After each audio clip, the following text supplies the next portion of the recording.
DTM is often known for its bullshit.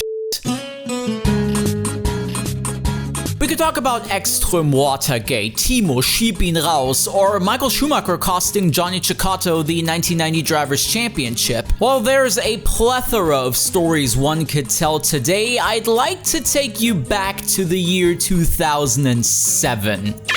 At that time, the German Touring Car Masters was doing fine-ish.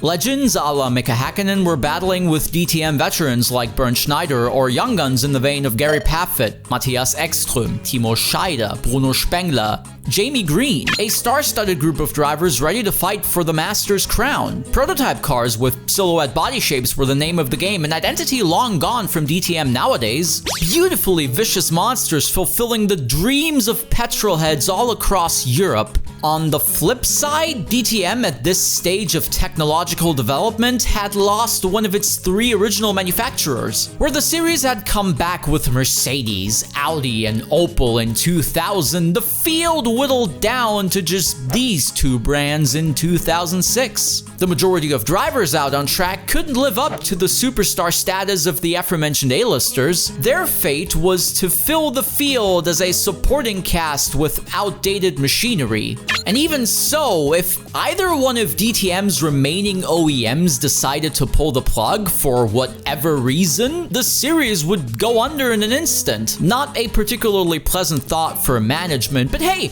that's off the cards, right? After all, we're in the middle of a fantastic championship fight.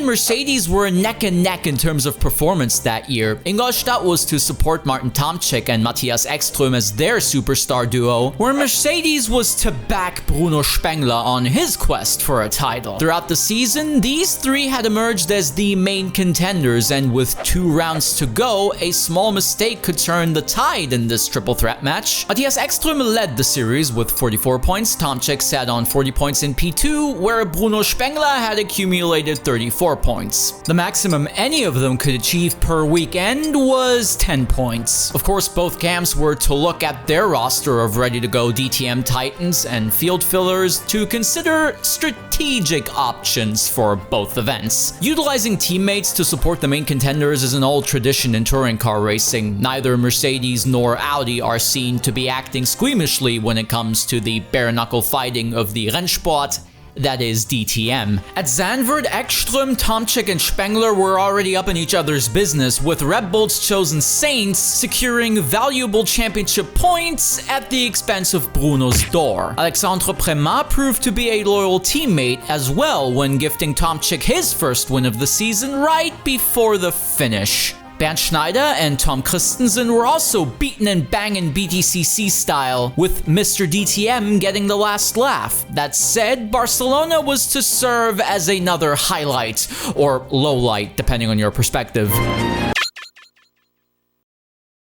Qualifying saw Martin Tomczyk gain the upper hand with pole position ahead of the Flying Finn himself. Spengler qualified in 3rd, while Ekström disappointingly found himself in 10th place. All in all, 6 Mercedes versus 4 Audis in the top 10. A lineup that would manage to motivate over 40,000 spectators to come along for what can only be described as the biggest boycott in modern DTM history. She said the thing! The races go. Tomczyk keeps his lead ahead of Häkkinen, whereas further down the grid, things are already getting out of hand. Gary Paffett manages to spin Tom Christensen around, not a course of action Abt and Audi were too pleased with. Paffett was to face a bit of karma with a drive-through penalty, though said penalty was served because Gary jumped the start. But let's be honest, that little fiasco was peanuts compared to the move that Mr. Mika Häkkinen was about to pull off.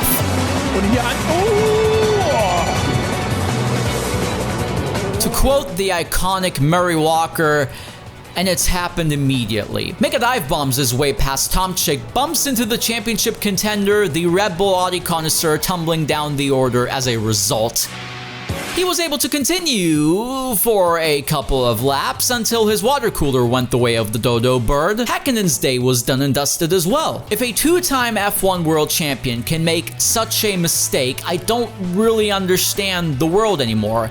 That's how Martin Tomczyk saw it after the race. All he could do now is watch on and hope to any given higher power that this wasn't the end of his DTM title hopes. How fitting, or ironic, that Bruno Spengler suddenly found himself in the lead. In a way, Mika had helped his teammate to fly past and take charge. As if that wasn't enough of a headache for the four onion rings of racing, Matthias Ekström was next in line for some drama. Mercedes Jr. Daniel La Rosa, no relation to the Pedro with the D, had tried to keep Ekström behind as the 2004 DTM champion clawed his way through the field. Only his first of two mandatory pit stops chucked him behind the orange box of the rookie. Ekström getting past La Rosa was only going to be a forgettable formality. That is until, well,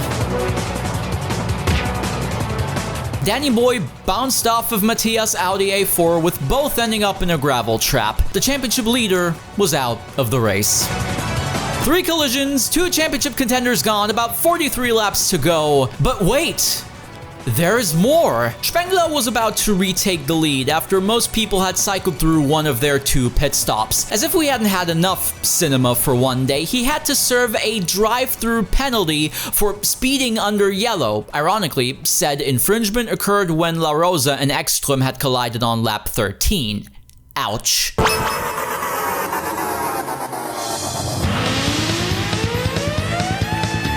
Mario Kart's favorite son, Timo Scheida, was doing a fine job for Audi in the meantime. His path to points was stopped when Matthias Lauda hit him just where Paffett and Christensen had collided earlier in the race. What engine is that in the back of that boy's car? Oh geez!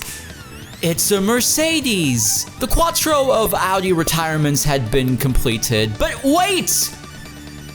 There's more! Bruno Spengler had driven back up to 4th after his drive-through penalty, placing him right at the bumper of endurance expert Mike Rockenfeller. He desperately needed every point imaginable to keep up with Audi's championship duo, so to get past Rockenfeller, to get another one on board, was vital. Well, let's just say it wouldn't stay like that for too long. Now Spengler goes down the inside and collides with the Audi! Count them, 1, 2, 3, 4, 5 Audi drivers bumped off the circuit, 2 of them trying to clinch the 2007 DTM Drivers' Championship. Too much in the eyes of Audi's sport boss Dr. Wolfgang Ulrich. After some deliberation and with about 10 laps to go, all the Audis are coming in. Sensation here in Barcelona. This is a team management call, and the drivers applauding the decision. They feel that they have been got at, quite literally, by Mercedes-Benz. Absolutely unprecedented in the DTM. The message was clear. Audi management considered Mercedes to be playing games and punting their drivers off the circuit.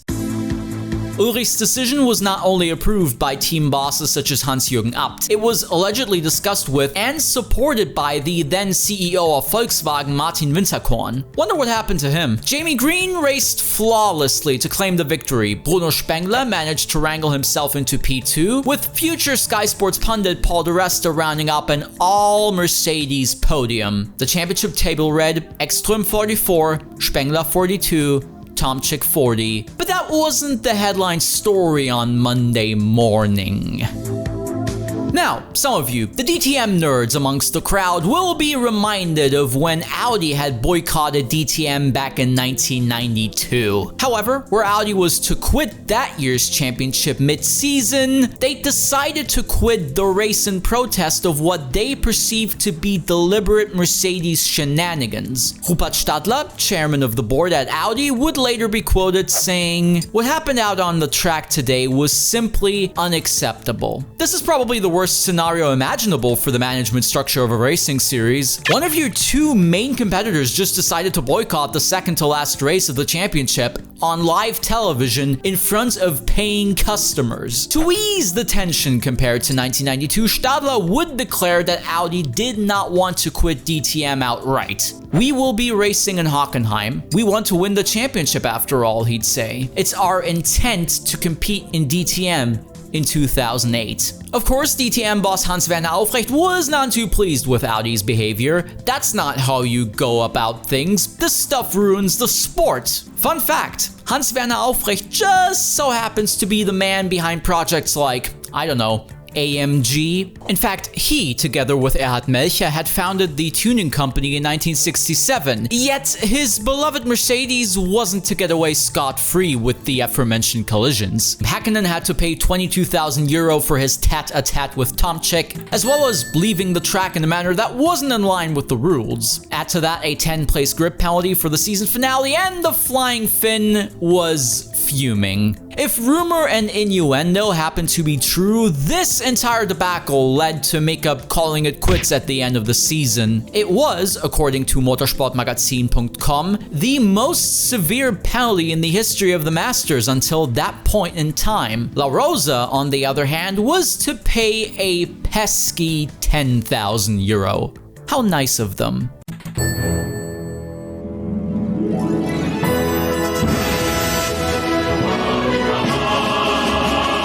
Hockenheim saw the three-way fight culminate in spectacular fashion. Audi had in fact showed up to claim what they perceived to be theirs. Ulrich met with Norbert Haug the Wednesday before in Stuttgart. Not sure what they discussed while munching and brunching, but I suppose they weren't to suddenly become the best of motor racing friends. Ekström took the lead early on, while his teammate had once more run into a bit of trouble. And is that Tomczyk who's gone off? Yes, it's one of the Red Bull Audis.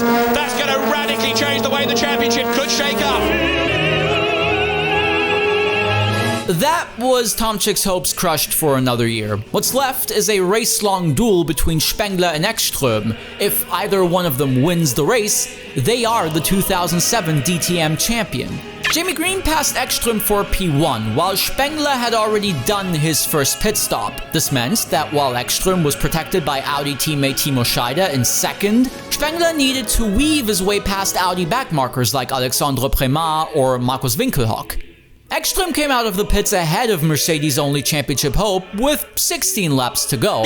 Two more pit stops, one for each of them, both contenders still where they were before, though possibly this was another chance for Audi to seek a bit of revenge. But that Spengler look on the inside of Christensen, is he going to go through? They touch, Christensen hits him twice, he's already been shown the driving standards flag once, remember? Christensen goes through, Christensen goes wide. But Mike Rockenfeller is about to do a very important job for Audi now. He's got to try and stack up those two Mercedes and let the Red Bull liver in Audi and Matthias Ekström pull away. And that's exactly what happened. Sure, P3 was not gonna be enough for Spengler to win the title anyway, but with traffic turning out to be a tricky taskmaster for the future BMW ace, the title was Ekström's to celebrate. Audi had gotten even. As I said in the beginning, DTM is often known for its bullshit, and I'm not kidding. This race, this season, this story was and still is defined by two manufacturers fighting in every way imaginable, both on and off track. Neither one obvious heroes nor villains in a competitive culture rotten to its very core. It's just one of many tales, if not one serving as a blueprint for how things can get. Whether that's a positive or a negative, that's up for you to decide. Some revel in the absurd tapestry of motor racing politics. Others might desire a form of pure racing, devoid of punting people off circuit, inter-team politics to protect drivers within a brand, or tactics along those lines. As for Audi, they would stick around until 2020 when they announced the end of their manufacturer program in DTM. Class 1 is dead, GT3s are here, Audi's prominent position as one of the series' main protagonists long gone. The stories, however, remain just as vivid and just as controversial.